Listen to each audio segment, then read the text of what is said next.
ayat-ayat suci Al-Quranul Karim oleh saudara kita, abang kita Muhammad Akram Muntabaris dan Sari Tilawah Nazira Kamilatun Nuha. Kita persilahkan. Semua hening.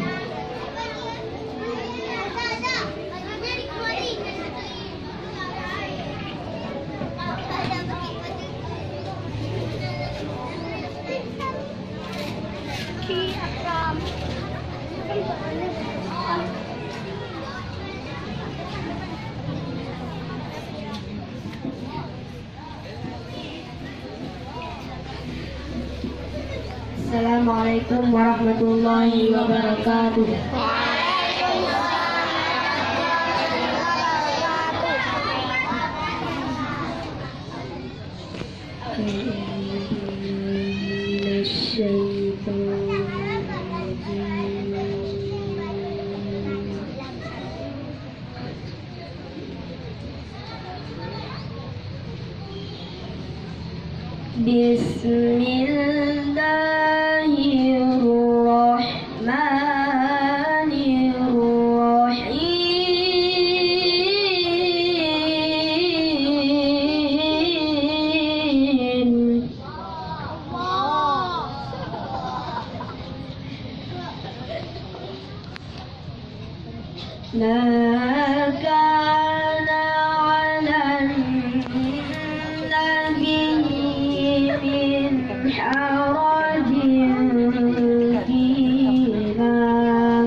Ya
dengan menyebut asma Allah yang Maha Pengasih lagi Maha Penyayang.